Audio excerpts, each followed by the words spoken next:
In this episode, I traveled back to Manapools National Park to experience the dry season. He's amazing, this one. Come on in and I'll show you some of the creature comforts. The close-up encounters just keep getting better.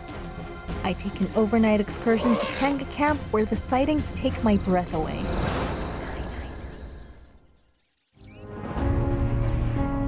I revisit Manapools National Park in the dry season, where I am intrigued to see how different the landscape is from the last time I was here. On this occasion, I'll be staying at Zambezi Expeditions, one of the exquisite African bush camp destinations.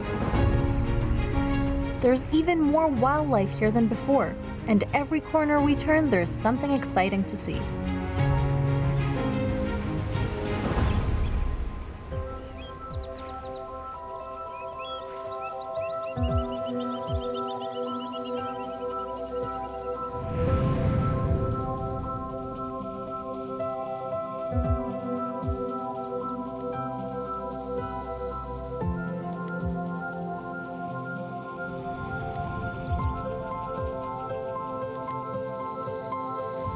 Here at Zambezi Expeditions, the simply designed and yet comfortable tents will offer you everything you need to make you feel right at home.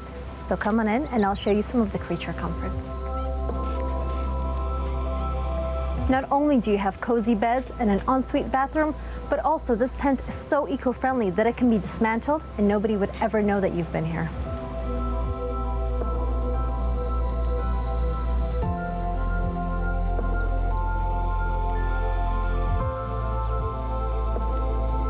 I never expected to experience such decadent luxury whilst camping. The diversity of the wildlife moving freely through the camp is incredible to see.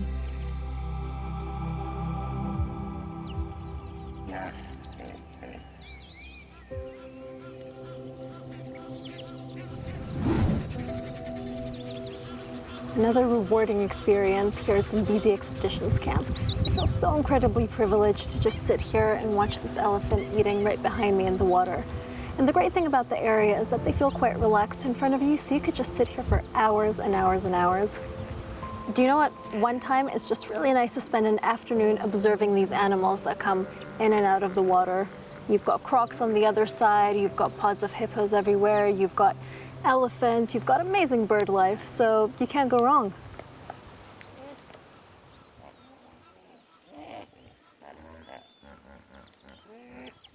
It's so interesting to share meals with the other guests and learn about their experiences on safari. Every story is unique. I head back to my room for a siesta, but the excitement never ends at Manapools, and I have an unexpected guest waiting for me in my tent. I'm sitting outside my tent, and as you can see, there's a spotted bush snake eating a frog right next to me. And I'm just trying to think, how on earth is it meant to swallow that thing? Because the frog's body is about triple the size of that snake, and it doesn't look like it's progressing yet. But has it bitten off more than it can chew? I don't know. Let's find out. Well, at least it's got the strength to carry the frog gracefully to wherever it's going.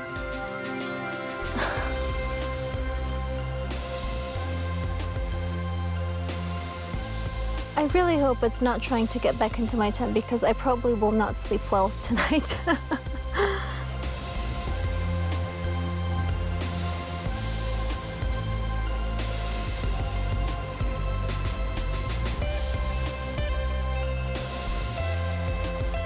Right, it looks like he's making a little bit of progress and he's really trying to get his mouth in there and kind of open up his jaws to let the frog in. I'm not really sure if he'll be able to manage it. It's still quite hard to imagine a frog that size fitting into his body. This is quite something.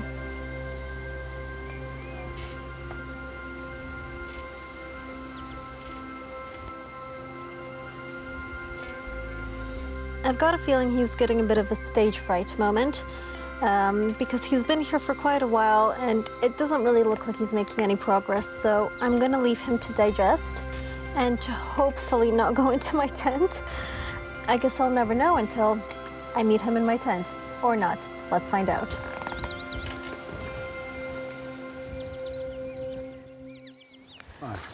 Cloud has just asked me how fast I could run because that hippo over there is very, very close to us, but apparently it's the resident hippo from the camp that's just a few meters away. As you can see, he's a lone bull, meaning that he has been chased away from the big pod.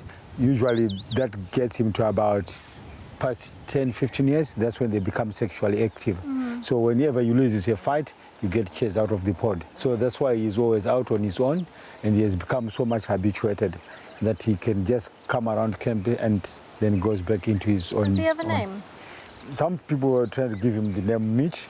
Mitch? Yes, we've got one pilot who is called Mitchell, and we have just called him Mitch.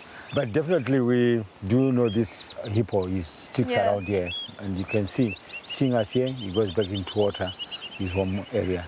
Well, it was nice to meet Mitch, and hopefully we can get more encounters with him, but for now, it looks like he's diving back in.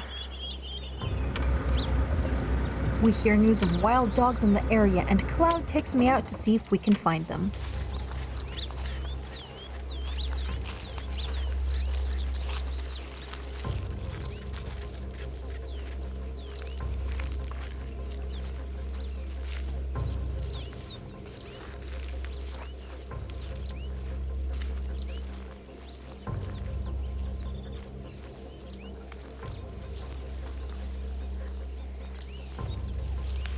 So the puppies are here.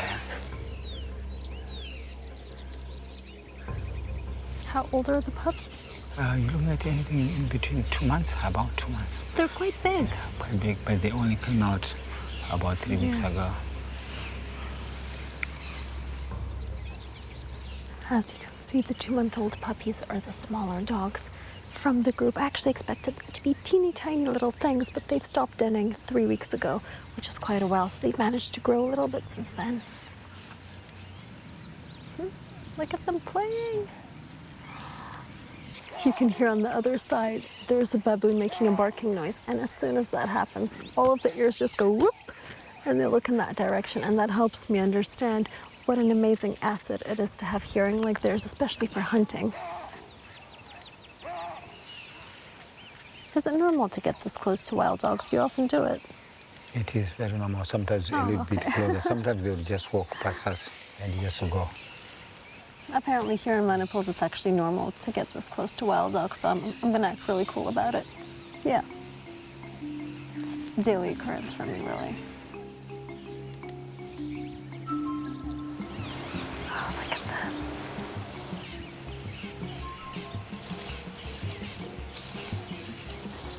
So they're all competing for the best bit.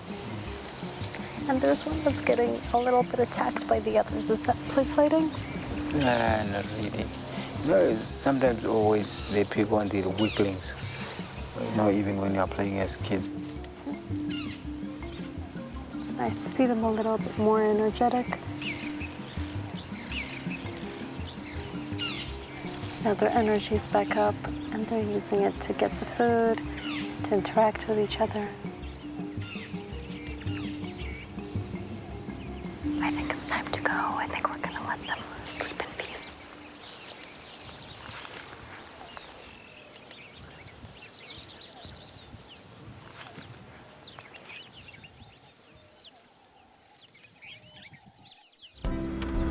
Driving back to camp, I'm captivated by the sun setting over the mighty Zambezi. Day 2, and we're up before the sun. Richard is eager to begin the day's adventures. The plan is we leave here. The first thing we'll probably be doing a walking safari. It's probably going to be about an hour to 30 minutes, 2 hours, depending how you'll be doing and everyone will be doing. And then we'll be trying to look for big bull elephants. And we probably might be lucky with general stuff like buffalo. We might encounter eland on the way, and then we'll see how it goes. Maybe end up doing a drive. Well, I'm feeling lucky. Sure. Let's go.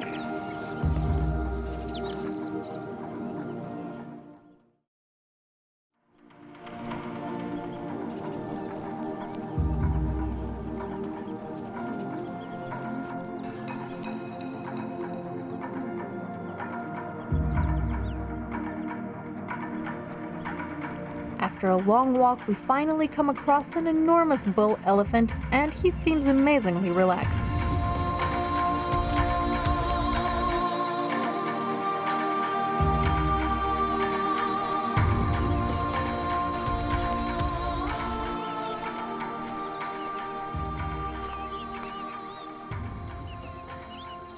We're gonna try to get even closer now. And I'm actually curious to see how close we can get because this area is known for elephants being quite friendly and relaxed around humans. So Rich is already only a few dozen meters away from him, and I'm gonna join him and maybe be at arm's reach in a few seconds. We'll see.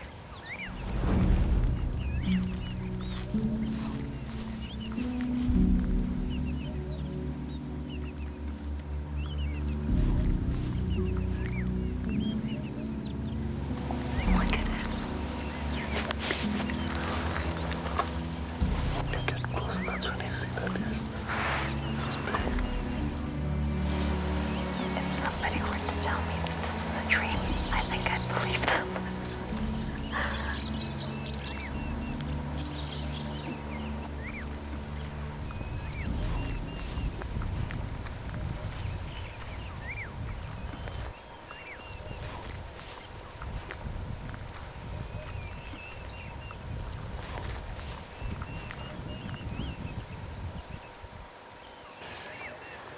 So there is a research which is actually going on in Manapus here, trying to collar the last big tuskers.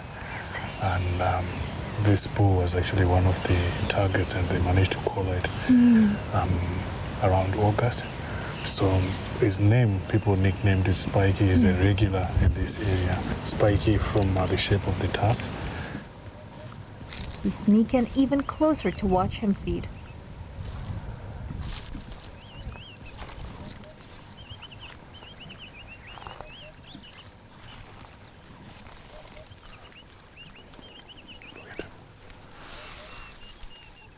Honestly, where else in the world can you stand beneath an elephant reaching up to grab branches? Truly amazing.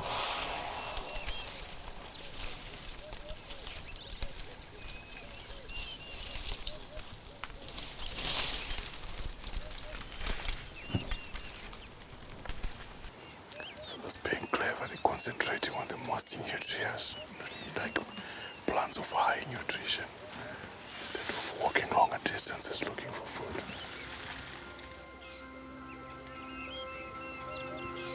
I never thought I'd be getting this close to a wild elephant here in Zim. I mean, honestly, I have no words, and I know that this experience is something I'll remember for the rest of my life.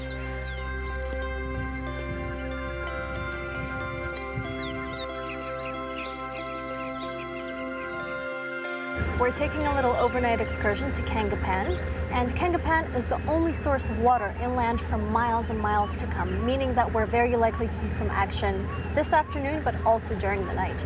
And it's really great to be able to get such a variety of excursions with ABC Bush Camps.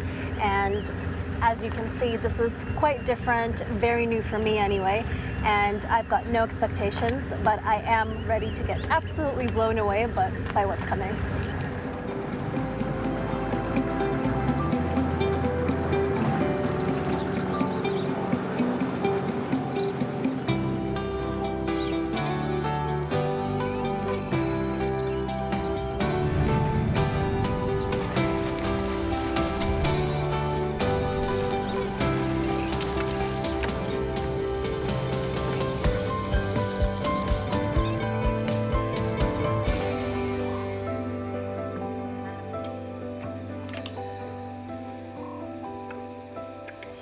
I've just witnessed one of our first visitors for the night, and it's a hyena.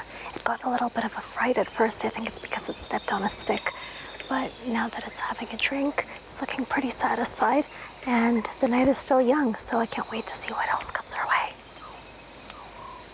Just as I said that, there's an elephant that's emerging from right over the bushes. Look, it's coming towards the hyena, and I think the hyena can see him.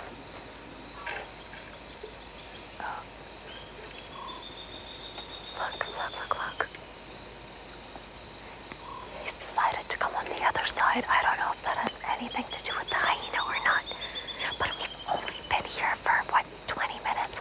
And already there are these two incredible animals.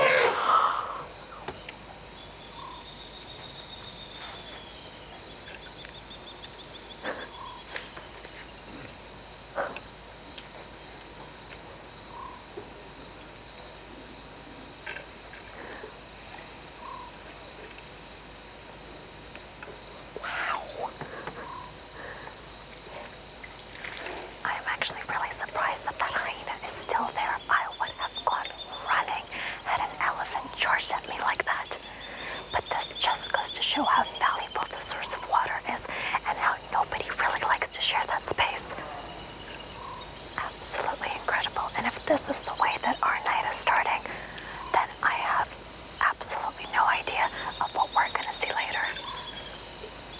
But I do know that it's going to be spectacular.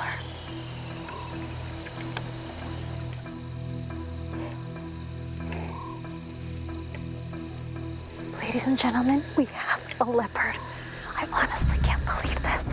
When I came here, I had absolutely no expectations because it is the middle of the night and I've never done anything like this before. But to see a leopard at night coming to drink and actually very, very close is unbelievable. Wow.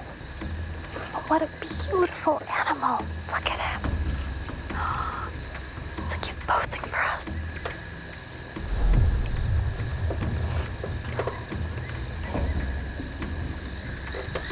You are not going to believe me when I say this, but there is another leopard over there.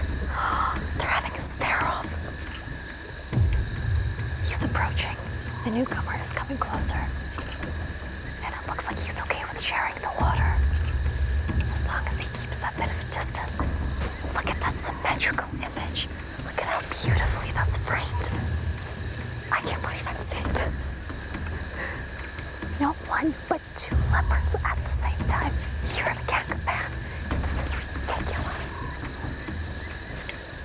And they are both stunning. They are both absolutely magnificent. One is a little bit smaller than the other one, and I don't know if that's because it's a female as opposed to a male, but all I know is that there are two leopards right in front of me, and I've only been here for less than an hour. If this is what happens every night at Kanga Camp, then I'm never leaving. I'm living here. That's it. The first one's making his way over, and now they're really close to each other. It looks like he's leaving the scene, or at least thinking about doing so. And the second one, the newcomer, is kind of minding his own business and just drinking water without really looking back. Making his way across. Perhaps he got tired of sharing the space, or maybe he just saw something else of interest on that other side. Look. Do you see him? Look at that reflection. Wow.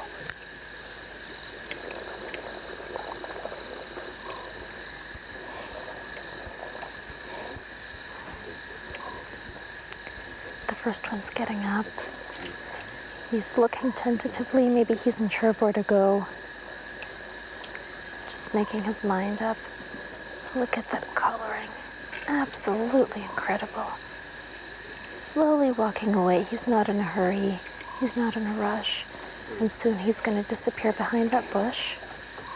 And we're going to be left with one leopard, which is still more than what I expected to see tonight.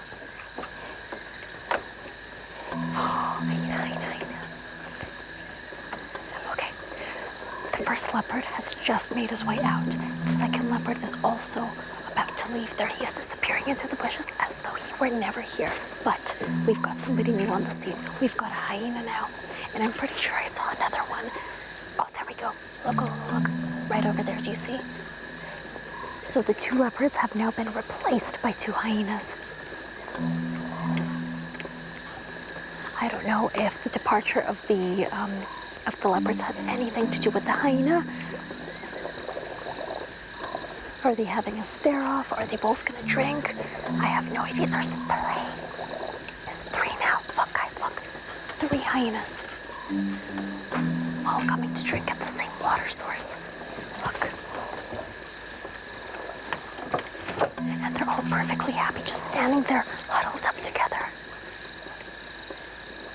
I don't know if they're even aware of the elephants on that other side, but I don't think it matters because they're not really a threat to them if they're so far away.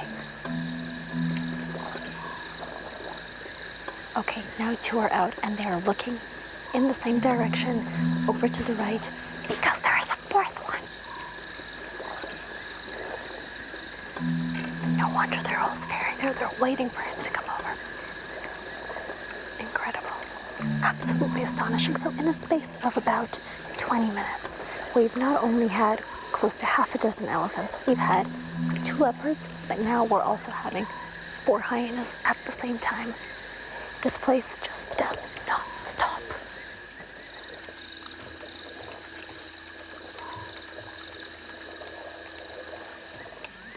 As I'm having dinner here at Kanga Camp, I was casually informed that there's a civet right behind me, and I must say that this is a very special sighting, for me anyway, firstly because I've never seen one, but also because admiring it so close now, I can see what all the fuss is about. It is stunning.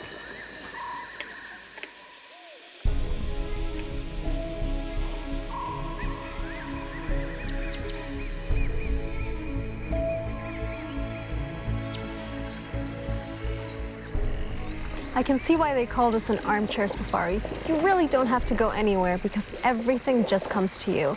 And I practically pulled an all-nighter, but it was definitely worth it because the amount of action happening around this area was incredible.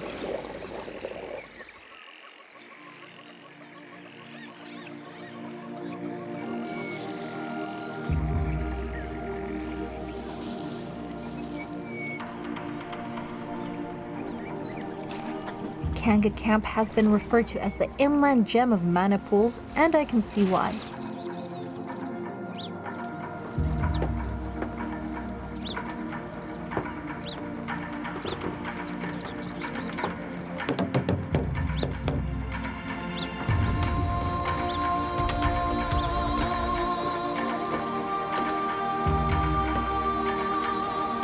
Here at Kanga Camp, the design is classic and timeless. And the best part is that with all the space, you feel like you never have to leave. Even from my luxury tent, I still get the privilege of spotting magnificent wildlife, like that elephant over there.